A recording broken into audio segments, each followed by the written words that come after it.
네, 안녕하세요. 최동석입니다. 오늘은 갑자기 주제를 바꿨습니다. 지난 시간에는 이재명 대통령으로서의 자질과 능력, 이것을 생각해 보려고 그랬는데, 오늘 오전에 문재인이 한겨레와 인터뷰한 내용이 나와서, 그 문재인에 대한 강의는 언젠가 또 해야 되긴 했지만, 이번에 기회를 삼아서 같이 배워보겠습니다.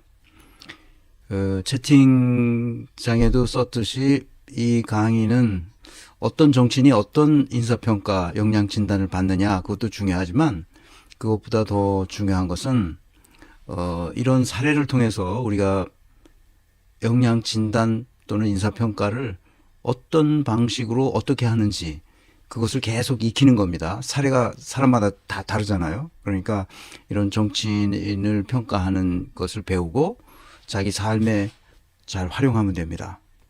자기 자녀들이 어떤 방식, 어떤 역량 요소를 어떻게 활용해서 자라나고 있는지, 그리고 자기 가족뿐만 아니라 회사에서 만나는 동료들, 상사들, 그 다음에 또 친구들, 이런 사람들을 만났을 때, 이 사람은 어떤 역량 요소를 어느 방식으로 발휘하는구나, 그것을 짐작하고 거기에 맞춰서 그 대화하고 토론하고 또 그런 자질을 가지고 있는 사람을 어떻게 우리가 그 대해야 하는지, 그런 걸 같이 공부하는 시간을 갖겠습니다. 이건 계속 제 강의는 두 가지인데요. 하나는 이런 인사평가하는 거고, 하나는 조직 설계와 관련된 겁니다. 조직 설계와 관련된 거는 직접 그 회사의 조직도를 보고 그 회사가 어떤 문제가 있는지를 분석했는데, 그 사례를 우리나라에서 구하기가 쉽지 않기 때문에 그거는 어차피 이제 오프라인 워크숍이나 이런 데서 하는 걸로 하기로 하고,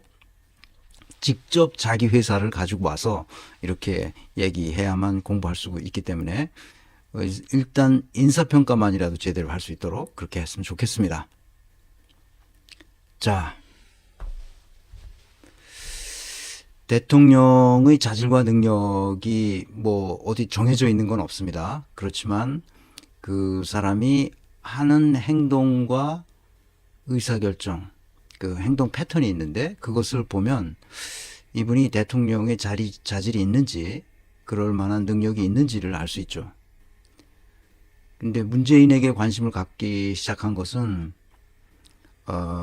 사실은 그 뭐죠, 남북 대화를 잘 이끌어 나가고 평양에 가서 이 북한 주민들에게 연설도 하고 또 도보다리 건너면서 남북 교류를 기대하게끔 만들어 놓고, 그럴 때 굉장히 문재인이 이제 훌륭한 대통령이라고 생각을 했습니다.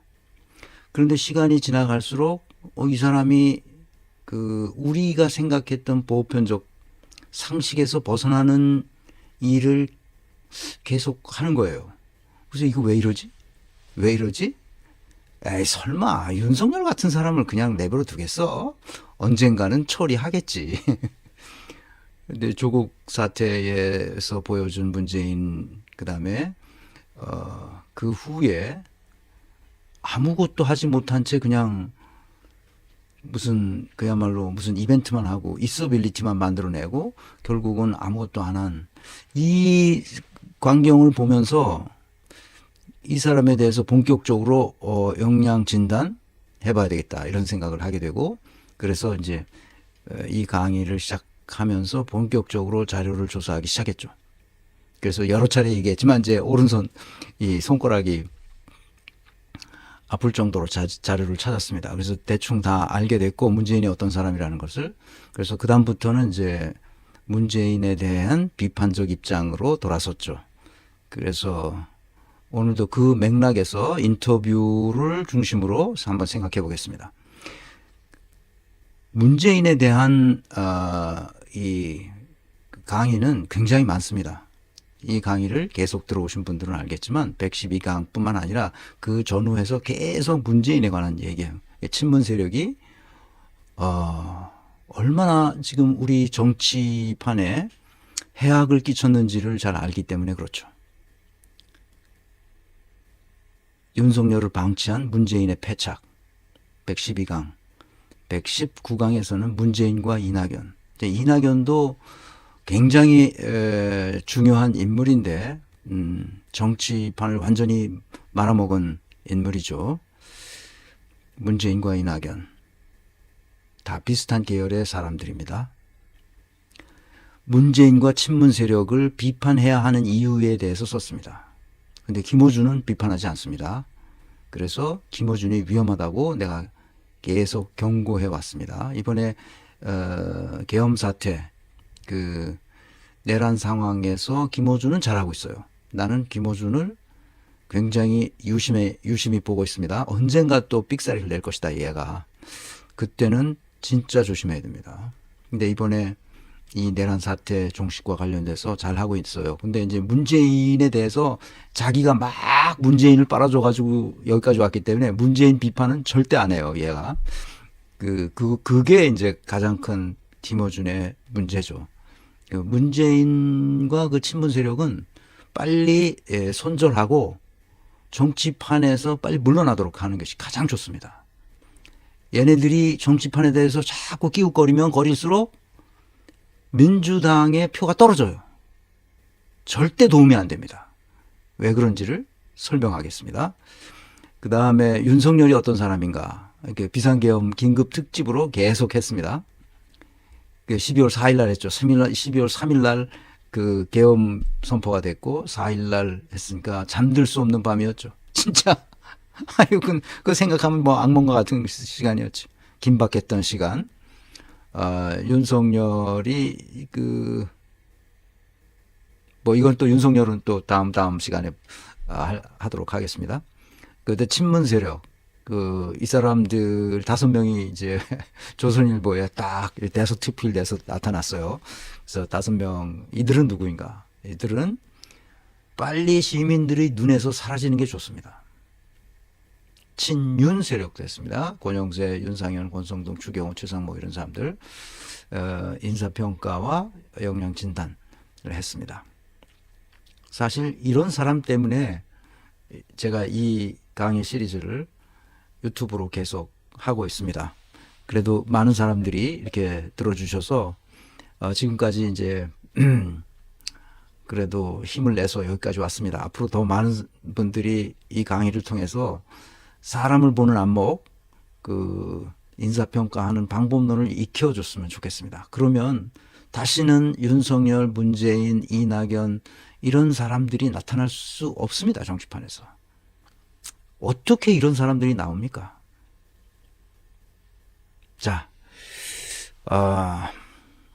2022년 4월 5일, 그게 아마 식목일이었는데 요새는 식목일 행사가 없으니까 우리 어렸을 때는 맨날 4월 5일만 되면 그 추운 날 가가지고 나무 심느라고 고생하고 그랬는데 요새는 뭐 그게 식목일 뭐 그냥 의미가 없는 것 같습니다. 워낙 이제 나무 떼다가 나무 잘라다가 나무 베어다가 산에서 나무 베어다가 땔감으로 온돌방에 겨울에 그거 하는 데는 없는 것 같습니다. 그러니까 나무가 이제 제대로 자라고 살림이 잘 조성돼서 식목일 자체는 사라졌어요. 이 젊은 사람들 식목일이 뭔지 모를 겁니다. 그때 2022년이니까 벌써 3년 가까이 됐네요. 그러니까 대선이 끝나고 나서 3월 10일 날 대선이 끝났죠. 그리고 돌아가는 판속을 보니까 문재인이 문제라는 사실을 그때도 알았던 거죠. 그래서 문재인 도대체 무엇을 하고 싶어서 대통령이 되었나? 뭔가를 해보려는 의지조차 보이지 않는다. 도대체 누가 문재인을 이렇게 만들었나? 문재인 자신인가? 아니면 누가? 나는 이렇게 무기력한 정부는 처음 본다고 내가 페이스북에 썼습니다. 그러면서 문재인이 뭘 어떻게 했나 하는 것을 이제 찾아보면서 이제 보다 보니까 문재인이 이제 퇴임을 앞두고 5월 9일 날은 이제 어차피 퇴임을 해야 돼. 임기가 끝나니까 퇴임해야 되니까 문재인 정부 5년의 기록이라는 이제 영상을 만들어서 채널에다 올렸습니다. 그래서 그걸 봤죠, 다. 1부에서부터 4부까지 있는데 그 중에서 2부가 이 아무도 흔들 수 없는 나라라는 뜻입니다. 나라는 주제로 만들었습니다. 그래서 1부서부터 4부까지를 다 봤는데 1부는 남북관계와 관련돼 김정은과 만나고 김정은과 트럼프가 싱가포르에서 회담하고 판문점 북미 회담 또 하고 베트남 하노이에 가서 회담하는데 결렬되고 그다음에 뭐 코로나 때문에 남북 연락 사무소를 폐쇄하고 그 후에 북한에서는 폭파 그 남북 공동 연락 사무소 북쪽에 있는 거를 그냥 김정은이 폭파하고 이제 너희들하고 상대하지 않는다 이러면서 뭐 그런 얘기들입니다. 오직 평화입니다. 두 번째는 아무도 흔들 수 없는 나라입니다. 내가 그래서 아무도 흔들 수 없는 나라? 앞으로 막 흔들릴 건데?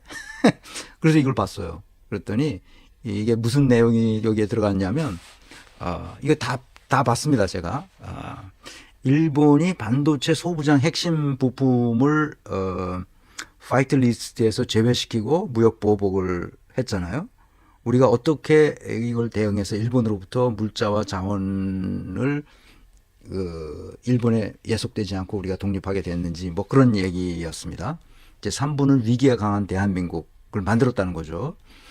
코로나 위기를 어떻게 대응했는지 그리고 아주 숨가쁜 현실을 우리 공중보건 인력들이 탁월한 기지를 발휘해서 막 추적하죠. 추적해서 5명 이상 모이지 못하도록 하고 뭐 그런 얘기입니다. 그리고 노인들 같으면 꼭 이 예방주사 맞도록 하고 막 그래서 국가가 전 세계인들로부터는 이렇게 고쳤어요.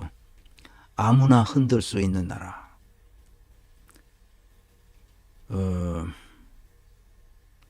뭐 쥐새끼 같은 검사 한 놈이 나와서 나라를 완전히 쑥대밭을 만들고 모든 시스템을 파괴했습니다. 이거 다시 회복하는데 몇 년이 걸릴지 모릅니다.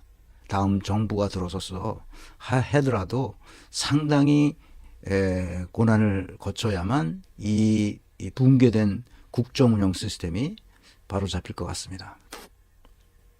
이렇게 한번 조직이 무너지면 다시 일으켜 세우는 건 굉장히 어렵습니다. 지금 거의 한 3년 동안 2년 8개월 동안 이 무너뜨린 거 이거 한 5년 이상 갈 겁니다. 이거 한 2배 이상 새로 싹 재건축을 해야 되는 다 허물고 다 재건축을 해야 되는 그런 지경에 이르렀습니다. 어떻게 해야 될지 난감한 거죠.